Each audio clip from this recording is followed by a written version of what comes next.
Mm-hmm. Roll camera. Speed. Scene 1, Apple, take 1, marking. So the story of Bhangara Meets Girl is about an Indian boy who lives in an all-male village, and he moves to America with his dad. So in America, he sees a girl or a woman for the first time. And he starts freaking out because he's never seen, a woman before. So he asks his dad, "Hey, what's going on? What is this creature?" He's like, "Oh, that's a woman." And his dad, he was married, but then his wife left him for an actor, and so he got depressed, and he didn't want to tell Bhangara about what a woman is. Kind of nervous for the shoot, kind of stressed out. I know it's going to be intense the first couple of days because we have a lot of shoots. We have a lot of scenes to shoot on the first day. The extras showing up, making sure our lighting is okay, being able to, because some of our actors aren't going to be able to be here all day. Some of the actors are there's timing differences, so we have to do scenes without the actors in one scene and scenes with the actors in a different scene. So it's going to be kind of hard and confusing. Worry about what we're going to eat for dinner. Worry about who's going to give us a ride.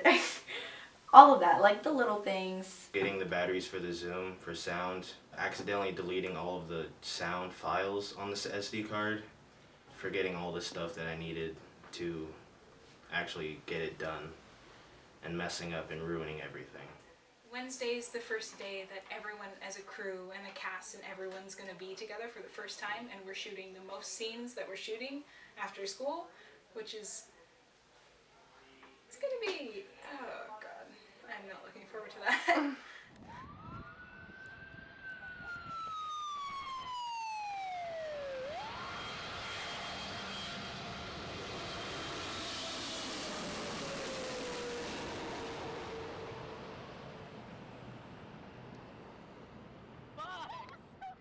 Things. One, I have to create the whole shot list, which is all the camera positions and all the lighting positions for the whole film itself. Control the camera, I work with the settings, and I control all the lights as well. So basically the whole production of it is just with the camera. As an AC, I handled all the technical sides of the camera work, like pushing things or getting batteries for the camera. I was the one really moving with the camera and really zooming in with the camera and really doing all these intricate things with the camera. Gaffing is working with the cinematographer and helping control the lighting and everything about the film, because lighting really makes the film, basically. And I thought that Kai's plan for lighting could be really interesting to try to execute. So in Bhangara, I really wanted a bright and vibrant color scheme to it, so I had to use a lot of lights, and we had to create lights that would go with a really warm feeling for the whole film itself. And we had to create different tones for different characters, because we established that Bhangara would be the awkward kind of boy, so the lights would be kind of flashy at you, and the movie theater scene and lights played a key role in that, because without lights we couldn't get this whole thing done. So dark, in my opinion, the key foundation of a movie set, pretty much what a grip does is set up everything so people whose other job, like camera, can use those things so they don't have to set it up themselves. So pretty much we just set up everything for other people to use. I find out locations, or I guess I don't necessarily scout locations, but I kind of get ideas for locations in mind. And then also I think helping get people actors together so they can audition for the role. And then also craft services. One day we were filming literally all day, all weekend on Saturday and Sunday, with barely any break, and we ate basically just lunch and dinner together. We were together a little bit too much. Okay, good job. I've been mean all day. You're really passive aggressive. No. Relax this morning. Okay. There's a schedule for a reason. Okay, quiet on set. It was my first time on set working with co-directors, and they were really polar opposites. Their whole personalities are different, and at first I was like, oh god, how is this gonna work out? Because I felt like that they would clash together, because they're two totally different people. But while we were on set, they actually worked pretty efficiently, and their different personality types got different things done, so that was very efficient. But overall, those two directors, they worked pretty well with each other. I've never co-directed before, and it's really difficult when you're used to being in control of everything and saying exactly what you like. This is what I've decided that we're gonna do, and this is what I want it to look like. This is what it's gonna be, versus, hey, let's discuss it and talk about like what we want the film to look like as a team.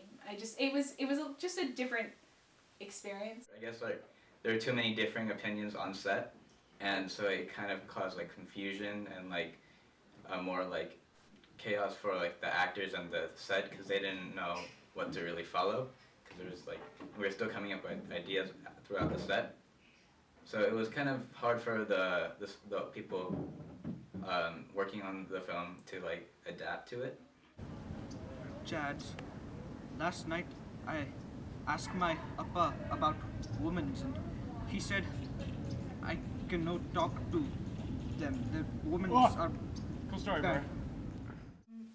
ABPA, the reason why I wanted to join ABPA Film was because I've always loved film, and I really wanted to actually be in a program where I could make films whenever I wanted, like big productions rather than stuff like with my friends. I started last year as like a grip, and like I didn't feel important in ABPA because I didn't really do work on the set, and then like I don't know, I just didn't feel like in place in the program. And then like after I wrote this film and like directed it, I felt like I kind of am in the location I want to be, and I feel like I am part of the program now. And so I was happy that I got to write a script and make a film and become a director for it. So it was like a goal of mine for the program.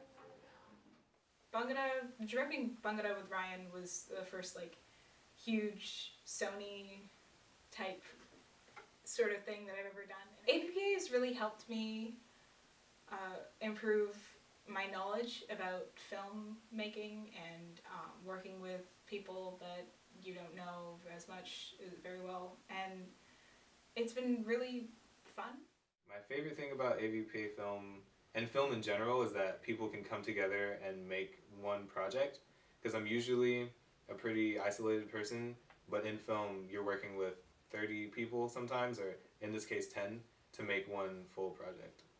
To me, it means opportunity. An opportunity to like express your feelings through your department, and an opportunity to sort of expand on the skill you have to go somewhere in life.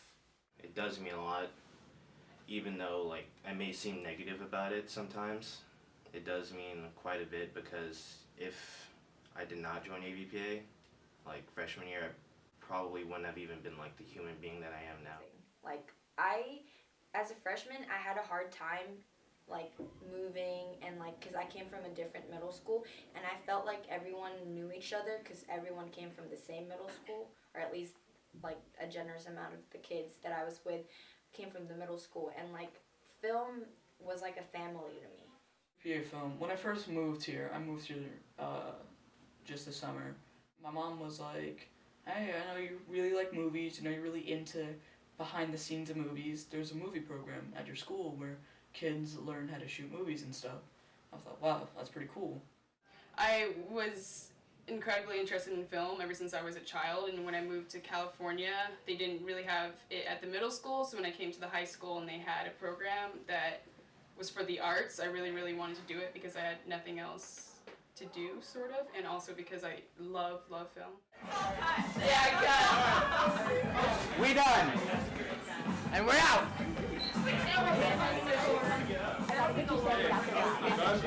Alright! And that was a wrap!